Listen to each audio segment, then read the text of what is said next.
আসসালামু আলাইকুম, স্বাগত জানাচ্ছি লাইট অফ টিচার্স এর ইউটিউব চ্যানেলে। আজকে আমরা আপনাদের সাথে আলোচনা করতে যাচ্ছি subject based training on English এটি ফলোড বাই TMTE। আপনারা জানেন, সম্প্রতি সরকারি প্রাথমিক বিদ্যালয়ে শিক্ষকদের জন্য বিষয়ভিত্তিক প্রশিক্ষণ ইংরেজি এর জন্য বরাদ্দ প্রদান করা হয়েছে এবং খুব দ্রুত সময়ের মধ্যেই এই প্রশিক্ষণটি শুরু হতে যাচ্ছে। ইংরেজি প্রশিক্ষণ যেটি ছিল আগে ম্যানুয়ালের আলোকে ইংরেজি প্রশিক্ষণটি হতো, বর্তমানে সেই ম্যানুয়ালের সাথে কিছু নতুন সংযোজন করা হয়েছে, যেটাতে TMTE এতে যে সকল শিক্ষকরা 90 দিনের প্রশিক্ষণটি করে এসেছিলেন সেখান থেকে কিছু নতুন সংযোজন এখানে রয়েছে। এই নতুন সংযোজনগুলোর আলোকে কিভাবে একজন শিক্ষক প্রশিক্ষণ পরিচালনা করবেন সেই বিষয়ে আমরা ধারাবাহিকভাবে আলোচনা করে যাচ্ছি। এরই ধারাবাহিকতায় গত পর্বে আমরা আলোচনা করেছিলাম SBT ইংলিশ ট্রেনিং পরিচালনার জন্য ফ্যাসিলিটেটরস গাইডলাইন। ফ্যাসিলিটেটররা কিভাবে কি নিয়ম অনুসরণ করে প্রশিক্ষণ পরিচালনা করবেন সেটি আলোচনা করতে যাচ্ছি। Trainers potentiality to effective management of an English learning training class, অর্থাৎ একটি ইংলিশ ট্রেনিং ক্লাস পরিচালনা করার জন্য একজন ট্রেনারের মধ্যে যেই সকল সম্ভাবনা বা গুণাবলী অথবা যে সকল বিষয়ে প্রশিক্ষক খেয়াল করে প্রশিক্ষণ পরিচালনা করবেন সেই বিষয়গুলো নিয়ে। যারা এই বিষয়টি জানতে চান, যারা এই বিষয়টি সফলভাবে প্রশিক্ষণটি পরিচালনা করতে চান, তারা অবশ্যই না টেনে সম্পূর্ণ ভিডিওটি দেখবেন। তো চলুন শুরু করা যাক। প্রথমে আমরা যে কথাটি বলবো ট্রেনার্স পোটেনশিয়ালিটি নাম্বার 1, সেটি হচ্ছে well prepared session plan. Well prepared session plan একটা ট্রেনিংয়ের প্রাণ। একটা ট্রেনিং সেশন সফলভাবে সম্পন্ন হবে কি হবে না, ঠিক টাইমে শেষ হবে কি হবে না, অথবা যে সকল কাজগুলো একটি ট্রেনিং সেশনে রয়েছে সেই কাজগুলোকে ট্রেনার ঠিকভাবে করতে পারবেন কি পারবেন না, সব কিছু নির্ভর করে ওয়েল প্রিপারেশনের উপরে। একটি ওয়েল প্রিপেয়ার্ড সেশন প্ল্যান যদি থাকে তাহলে ট্রেনার সফলভাবে এই কাজটি সম্পন্ন করতে পারবেন। That's why trainers need to a session. Does a teacher need to take preparation? আপনারা কি মনে করেন একজন শিক্ষকের প্রিপারেশন নেওয়া প্রয়োজন? যদি প্রিপারেশন নেওয়া প্রয়োজন হয় তাহলে কেন প্রয়োজন? এই জন্য প্রিপারেশন নেওয়া প্রয়োজন যে একটি নৌকার যেমন মাঝি ছাড়া যদি আপনারা নদীতে ছেড়ে দেন তাহলে সেই নৌকাটি যেদিকে ইচ্ছা সেদিকে চলে যাবে, সেটা সঠিক গন্তব্যে কিন্তু পৌঁছবে না। আর যদি মাঝি থাকে তাহলে নৌকাটা যেখানে যাওয়া প্রয়োজন সেখানেই নৌকাটি যাবে। তো এই জন্য নৌকাতে যেরকম মাঝির প্রয়োজন, ঠিক একইভাবে একজন ট্রেনার যখন ট্রেনিং পরিচালনা করবেন তখন তার একটি গাইডলাইন থাকা খুবই জরুরি এবং তার একটি চমৎকার প্রস্তুতি প্রয়োজন হবে। যদি তিনি চমৎকারভাবে প্রশিক্ষণটি জন্য প্রস্তুতি গ্রহণ করেন তাহলে তিনি সঠিকভাবে প্রশিক্ষণটি শেষ করতে পারবেন। আর তা না হলে তার পর্যালোচনায় ট্রেনিংটি ভিন্নমুখী পতিত হবে। তিনি সঠিক সময় সেশনটিও শেষ করতে পারবেন না, প্রশিক্ষণের উদ্দেশ্য অর্জন করতে পারবেন না। That's why trainers potentiality 3। Trainers potentiality 3-তে proper use of teaching aids, অর্থাৎ একজন ট্রেনার যখন একটি প্রশিক্ষণ পরিচালনা করবেন তখন তিনি তার প্রত্যেকটি সেশনের জন্য, প্রত্যেকটি অ্যাক্টিভিটিসের জন্য টিচিং এইডস প্রস্তুত করবেন এবং সেই অনুযায়ী তিনি পাঠ উপস্থাপন করবেন বা সেশন উপস্থাপন করবেন। যেমন ধরুন একটি সেশনে কি থাকে, একটি সেশনে লার্নিং আউটকাম থাকে, তার একটি লার্নিং আউটকামের জন্য তাকে পোস্টার তৈরি করতে হবে বা স্লাইড তৈরি করতে হবে। তারপরে থাকে অ্যাক্টিভিটি 1, অ্যাক্টিভিটি 2, অ্যাক্টিভিটি 3 or 4। তো প্রত্যেকটি অ্যাক্টিভিটির নাম থাকে, সেই অ্যাক্টিভিটিগুলোর নাম, শিরোনামগুলো লিখতে হবে। সেটা তিনি স্লাইডেও লিখতে পারেন অথবা পোস্টার পেপারে লিখতে পারেন বা বোর্ডে লিখতে পারেন। এবং সেগুলোর জন্য যদি গ্রুপ থাকে তাহলে গ্রুপ করার জন্য তার বিভিন্ন উপকরণের প্রয়োজন হতে পারে। যদি সেশনে রিসার্চ পেপার থাকে, রিসার্চ পেপারগুলো তিনি প্রেজেন্টেশন করার জন্য তার উপকরণের প্রয়োজন হতে পারে। রিসার্চ পেপারগুলো তিনি স্লাইডে তৈরি করতে পারেন অথবা রিসার্চ পেপারগুলোকে তিনি পোস্টার পেপারে লিখতে পারেন। এইভাবে তাকে প্রত্যেকটি সেশনের জন্য টিচিং এইড তৈরি করতে হবে এবং প্রপার ইউজ করতে হবে। Trainers potentiality 4, trainers voice. একজন ট্রেনারের ভয়েস থাকবে লাউড অথবা ভয়েস থাকবে লো। কখন লাউড থাকবে কখন লো থাকবে সে বিষয়টা ট্রেনার জানবে এবং সেভাবে তিনি প্রস্তুতি নেবেন। যেমন ধরুন আপনার ক্লাসরুম বা ট্রেনিং রুমটা যত বড় হবে সেটা অনুযায়ী আপনার সর্বশেষ যে ব্যক্তি রয়েছে তিনিও যেন ট্রেনারের কণ্ঠস্বরটি শুনতে পান, সেই বিষয়টি ট্রেনারকে অবশ্যই লক্ষ্য রাখতে হবে এবং ট্রেনারকে সেভাবে প্রস্তুতি নিতে হবে। তিনি এমনভাবে বলবেন না যেন সেটা খুব উচ্চ স্বরে শোনা যায়, বিরক্তিকর মনে হয়, আবার তিনি এমনভাবে বলবেন না যেন পার্টিসিপেন্টের কানে সেই শব্দটি পৌঁছতেই না পারে। তো ট্রেনার্স ভয়েস খুবই গুরুত্বপূর্ণ। ট্রেনার্স ভয়েস কেন গুরুত্বপূর্ণ সেটা আমরা একটু যদি জানি, যে ট্রেনার্স ভয়েস যদি শুনতে না পায় পার্টিসিপেন্ট, তাহলে তার নির্দেশনাগুলো বুঝতে পারবে না এবং নির্দেশনা অনুযায়ী কাজও করতে পারবে না, এবং সেক্ষেত্রে তার ট্রেনিং সেশনটা আসলে ঠিক সময় শেষ হবে না। যেই কারণে ট্রেনার্স ভয়েস খুবই গুরুত্বপূর্ণ। আবার ট্রেনার ভয়েস যদি খুব বেশি লাউড হয় তাহলে পার্টিসিপেন্টদের কানে লাগতে পারে বা সেটি বিরক্তির কারণ হতে পারে। সেই জন্য ট্রেনার অলওয়েজ সেন্সিবল সাউন্ডে কথা বলবেন। সেন্সিবল সাউন্ড মানে হচ্ছে তার ট্রেনিং রুমের জন্য যতটুকু সাউন্ড তার প্রয়োজন সেটুকু সাউন্ডে তিনি কথা বলবেন। আবার তিনি যদি কোনো দলের সাথে যে কথা বলেন তাহলে সেই দলের সাথে কথা বললে ওই দলের সাথেই কথা বলতে হবে, বাকি দলগুলো যাতে হ্যাম্পার না হয়, বাকি দলগুলো যেন তার কণ্ঠস্বরে বিব্রত না হয় বা বাকি দলগুলো যেন তার কথাগুলো শুনে ওই গ্রুপে কী হচ্ছে সেটা বুঝতে না পারে। এই জন্য ট্রেনার তার ভয়েসকে কন্ট্রোল করবেন। That's why trainers voice is very important, কারণ ট্রেনার ভয়েসের উপরে ডিপেন্ড করে ট্রেনিংয়ের সফলতা বা ব্যর্থতা। ট্রেনার্স পোটেনশিয়ালিটি 5 এখানে আছে ক্লিয়ার ইনস্ট্রাকশনস। একজন ট্রেনার অবশ্যই ইনস্ট্রাকশনটা খুব ক্লিয়ারলি দিতে হবে। ইনস্ট্রাকশনসের উপরে ডিপেন্ড করে যে আপনার কাজটুকু কতটুকু সফল হবে বা হবে না, ট্রেনিং রুমটা কি ক্রাউডেড হবে নাকি সাইলেন্ট হবে, ট্রেনিং রুমটা কি নয়েজি হবে নাকি কনস্ট্রাকটিভ হবে, সেই বিষয়টি সম্পূর্ণ নির্ভর করে ক্লিয়ার ইনস্ট্রাকশনসের উপর। ক্লিয়ার ইনস্ট্রাকশন যদি দেওয়া না যায় তাহলে আসলে পার্টিসিপেন্টরা ঠিকভাবে কাজটা করতে পারবেন না। আপনাকে প্রত্যেক জনে যে বুঝিয়ে দিতে হবে। আর যদি আপনার ইনস্ট্রাকশনটা ক্লিয়ার থাকে তাহলে আপনি সামনে দাঁড়িয়ে ইনস্ট্রাকশনটা দিলে দলের সকল সদস্য এবং হাউজের সকল সদস্য আসলে বিষয়টা বুঝতে পারবে। How does it help to manage A class successfully? বলা হচ্ছে ক্লিয়ার ইনস্ট্রাকশনস কীভাবে একটা ক্লাসকে সফলভাবে ম্যানেজ করতে পারে। যেমন ধরুন আমি এখন যদি একজন ট্রেনার হিসাবে আমি যদি পার্টিসিপেন্টদেরকে বলি আপনাদেরকে এখন আমি দলীয় কাজ দিলাম, এই দলীয় কাজ করার জন্য 10 মিনিট সময় পাবেন এবং 10 মিনিট সময়ের মধ্যে আপনাদেরকে বলতে হবে যে কীভাবে একটা ক্লাসরুম ম্যানেজ করা যায়। এই ইনস্ট্রাকশনসটা আমি দিলাম, কিন্তু আমাদের পার্টিসিপেন্টদের সবার কাছে ইনস্ট্রাকশনটা পৌঁছালো না, অথবা তারা ইনস্ট্রাকশনসটা বুঝলো না, অথবা আমি হয়তো বললামই না যে কত মিনিটে কাজটা শেষ করতে হবে, অথবা কাজটা করার জন্য যে উপকরণগুলো আমার দিতে হবে, sign pen, poster paper, marker, সেটা দিতে হবে, অথবা দল ভাগ করে দিতে হবে। সেই দলগুলো ভাগ করবো, কীভাবে দলগুলো বসবে, কোন দল কোথায় বসবে, কোন দলের কী কাজ হবে, কাজটা কতটুকু সময়ের মধ্যে করবে, এই সব কিছু যদি আমি না বলি তাহলে দেখা যাবে যে প্রত্যেকটা দল যেখানে 10 মিনিট দলীয় কাজ করার কথা ছিল সেখানে 30 মিনিট দলীয় কাজ শেষ করতে পারবে না, কারণ তারা বিষয়টি বুঝতেই পারে না। তখন আপনাকে আবার প্রত্যেক দলের কাছে যে বিষয়টা বুঝিয়ে দিতে হবে এবং এতে অনেক বেশি সময় লাগবে, যে কারণে ক্লিয়ার ইনস্ট্রাকশনসটা খুবই জরুরি। ট্রেনার্স পোটেনশিয়ালিটি 6 এখানে আছে টাইম ম্যানেজমেন্ট। টাইম ম্যানেজমেন্ট মানে হলো ধরুন আমাদের একদিনে ডে 1-এর 4টি সেশন বা 5টি সেশন থাকতে পারে, ম্যাক্সিমাম সময় 4টি সেশনই থাকে। তো প্রতিটা সেশনের জন্য নির্ধারিত সময় থাকে, কোনো সেশনে 1 ঘন্টা 30 মিনিট, কোনো সেশনে 1 ঘন্টা 2 ঘন্টা 30 মিনিট, কোনো সেশনে 50 মিনিট, এরকম করে টাইম ভাগ করে দেওয়া থাকে।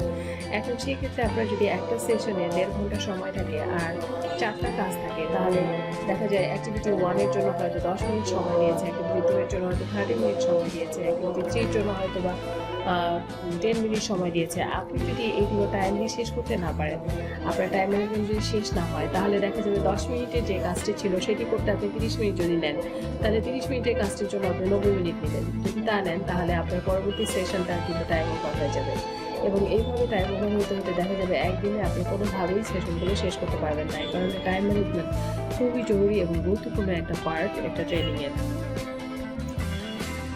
Arrange group work or pair work. Group work এবং পেয়ার ওয়ার্ক অ্যারেঞ্জ করার ক্ষেত্রে ট্রেনারকে খুবই গুরুত্বের সাথে এটা করতে হবে।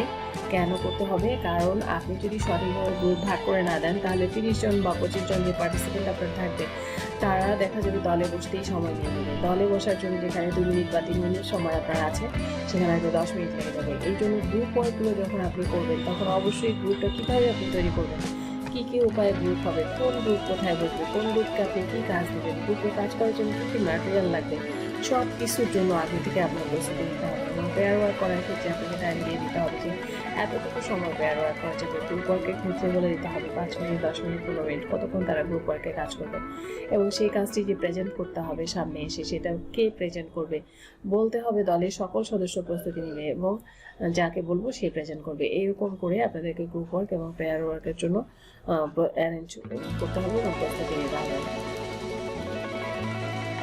প্রপার মনিটরিং, যখন আপনি গ্রুপ ওয়ার্ক অথবা পেয়ার ওয়ার্ক দেবেন, এটা দিয়ে আপনি কিন্তু তাদেরকে ছেড়ে দেবেন না, আপনি সামনে বসে থাকবেন না। আপনি প্রত্যেকটা গ্রুপের কাছে যাবেন এবং দেখবেন যে তারা আপনি যে নির্দেশনা দিয়েছেন সেই নির্দেশনা অনুযায়ী কাজটি করতে পারছে কিনা। আপনার নির্দেশনা অনুযায়ী যদি তারা কাজ করতে না পারে তাহলে তাদেরকে সাপোর্ট দিতে হবে। অনেক সময় হয় এরকম যে আমাদের অনেক ট্রেনাররা কাজ দিয়ে তারা সামনে বসে থাকেন এবং পার্টিসিপেন্টরা কাজ করতে থাকেন। কাজ করা শেষ হয়ে যখন উপস্থাপন করতে আসে তখন দেখা যায় যে ট্রেনার যে কথাটি বলেছিলেন, যে কাজটি করতে বলেছিলেন, কাজটি আসলে সেরকম হয়নি, অন্য কোনো রকম হয়ে গেছে, কারণ তারা ইনস্ট্রাকশনস বুঝতে পারেনি। তো সেক্ষেত্রে প্রপার মনিটরিং খুবই গুরুত্বপূর্ণ। ক্লিয়ার ইনস্ট্রাকশনের সাথে সাথে প্রপার মনিটরিং করতে হবে। মনিটরিং না করলে কাজটি আসলে সফল হবে না। Trainers potentiality 9, clear instructions. এটা তো আমরা আগেই বলেছিলাম, আসলে এটা ক্লিয়ার ইনস্ট্রাকশনস হবে না, এটা হবে চেক ইনস্ট্রাকশনস। আপনি যে ইনস্ট্রাকশনসটা দিয়েছিলেন সেই ইনস্ট্রাকশনটা চেক করতে হবে আপনাকে, যে ওনারা বুঝেছে কিনা। যদি বুঝে থাকে তাহলে তাদেরকে ওরালি এটা বলে দেবেন, তারা মুখে মুখে বলবে যে তারা এখন কী কাজ করতে যাচ্ছে। এনশিওর লার্নিং বাই ডুইং, আপনাকে লার্ন বাই ডুইং যেটাকে আমরা বলি সেটি নিশ্চিত করতে হবে। অর্থাৎ একটা দলে আপনি ভাগ করেই ছেড়ে দিবেন, ইনস্ট্রাকশন দিয়ে ছেড়ে দিবেন, এরকম হবে না। আপনাকে এটা নিশ্চিত করতে হবে যে প্রত্যেকে হাতে কলমে কাজ করছে। আপনার একটা দলে যদি 6 জন করে সদস্য থাকে অথবা 7 জন 8 জন, আপনি যতজনের সদস্য নিয়ে দল গঠন করেন না কেন, বেশিরভাগ ক্ষেত্রে আমরা দেখতে পাই যে দলের কিছু সদস্য আছে যারা কাজ করতে চায় না, আর কিছু সদস্য আছে যারা একাই কাজ করে। তো যারা একাই কাজ করে তাদেরকেও অ্যাপ্রিসিয়েট করা যাবে না, যারা একদমই কাজ করে না তাদেরকে অ্যাপ্রিসিয়েট করা যাবে না। আপনাকে নিশ্চিত করতে হবে যে প্রত্যেকেই যেন দলের মধ্যে কাজ করে এবং হাতে কলমে কাজ করে প্রত্যেকের বিষয়টি ক্লিয়ার হয়ে যায়। আই কন্ট্যাক্ট মানে হচ্ছে আপনি চোখে চোখে কমিউনিকেট করবেন তাদের সাথে। আপনার সর্বশেষ পার্টিসিপেন্ট যদি অমনোযোগী থাকে সেটাও যেমন আপনাকে লক্ষ্য করতে হবে, আবার কেউ যদি পার্শ্ব লাভ করে সেটি লক্ষ্য করতে হবে, কেউ যদি কাজ না করে সেটা লক্ষ্য করতে হবে, কেউ যদি বেশি কথা বলে সেটাও আপনাকে লক্ষ্য করতে হবে। প্রত্যেক পার্টিসিপেন্টের সাথে আপনার আই কন্ট্যাক্ট থাকতে হবে। আপনি যদি আই কন্ট্যাক্ট নিয়ে কথা না বলেন, আপনি যদি অন্যমনস্ক হয়ে কথা বলেন, তাহলে আসলে সেটা গ্রহণযোগ্য হবে না, তারা সহজে গ্রহণ করতে পারবে না। আপনি যদি আমার দিকে তাকিয়ে একটার মাধ্যমে একটা ক্লাসকে সম্পূর্ণ অ্যাটেন্টিভ করা যায়, that's why eye contact is very important. Assessment, আপনার প্রত্যেকটা সেশনে আপনি যে কথাগুলো বলবেন অ্যাক্টিভিটি 1-এ, অ্যাক্টিভিটি 2-তে, অ্যাক্টিভিটি 3-তে, সেইগুলো কতটুকু আসলে তারা বুঝেছে সেটা অ্যাসেস করতে হবে আপনাকে। আপনি যাচাই করে দেখবেন যে আপনার উপস্থাপনকৃত বিষয়গুলো তারা বুঝতে পেরেছে কিনা। যদি তারা বুঝতে না পারে তাহলে আপনি আবার তাদেরকে বলবেন। এবং এখানে অ্যাসেসমেন্ট বলতে আসলে ট্রেনিং রুমে কয়েক রকম অ্যাসেসমেন্ট হয়, যেমন মৌখিকভাবে হয়, লিখিতভাবে হয়, আই কন্ট্যাক্টের মাধ্যমে হয়, আপনার চেক ইনস্ট্রাকশনসের মাধ্যমে অ্যাসেসমেন্ট করা যায়। এবং ফাইনালি যেটা হয় আরেকটি অ্যাসেসমেন্ট, সেটি তো ট্রেনিংয়ের শুরুতে আমরা করি। আবার প্রি টেস্ট এবং পোস্ট টেস্ট যেটাকে বলি সেটাও অ্যাসেসমেন্টের মধ্যেই পড়ে।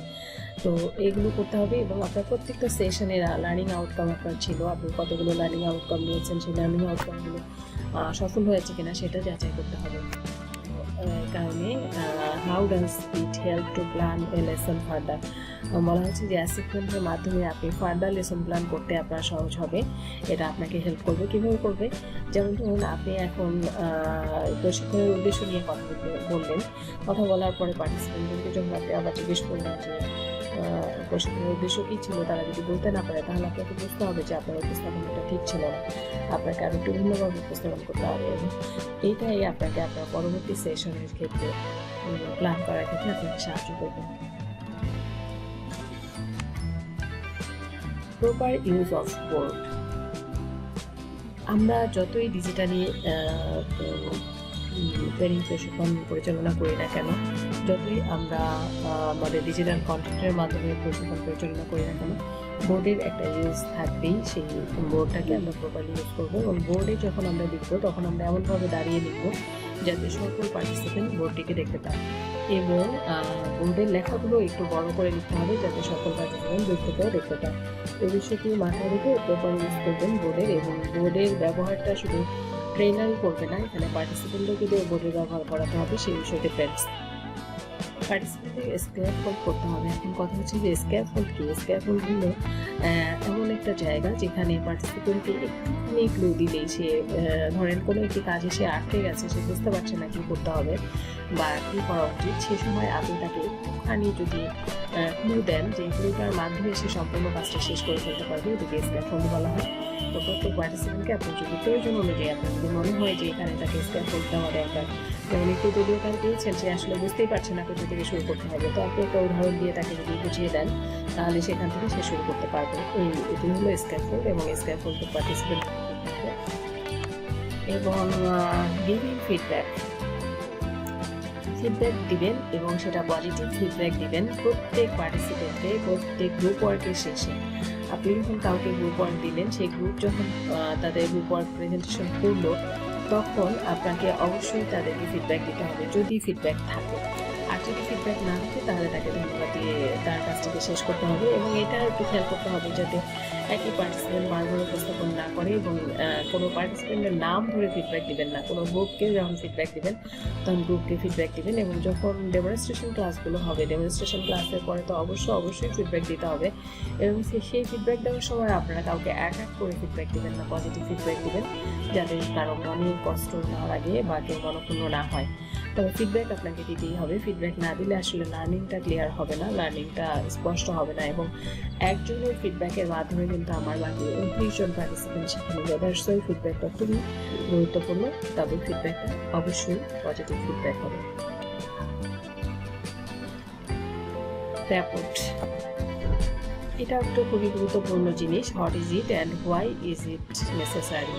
রিপোর্ট কি এবং কেন এটা জরুরি? রিপোর্ট হচ্ছে এমন একটা বিষয় যেটাকে আমরা যদি সহজ কথায় বলি যে আমরা যে কোনো বিষয়ে রিপোর্ট করি, যে একটা কাজ যখন হয় তখন আমরা সেটার পজিটিভ নেগেটিভ, সেটার ভালো দিক মন্দ দিক, সেটা থেকে কী কী সমস্যা হয়েছে, কী কী উন্নয়ন হতে পারত, এই সকল বিষয় নিয়ে যেমন একটা প্রতিবেদন উপস্থাপন করি, জাস্ট লাইক দ্যাট। এবং এরকম এটাই হচ্ছে রিপোর্ট। এবং এই রিপোর্টটা এই জন্য জরুরি যে এই রিপোর্টের মাধ্যমে আসলে আপনি আপনার নিজের উন্নয়নের ক্ষেত্রে খুঁজে পাবেন, আপনার প্রশিক্ষণের উন্নয়নের ক্ষেত্রে খুঁজে পাবেন। এবং যদি কোথাও কোনো ঘাটতি প্রশিক্ষক বা প্রশিক্ষণার্থীদের দিক থেকে থাকে সেটিকেও খুঁজে পাওয়া যেতে পারে। That's why report is very necessary and important thing for an English training. তো সেশন 1 নিয়ে সে পর্যন্ত আমাদের সাথেই থাকবেন। Thanks for watching.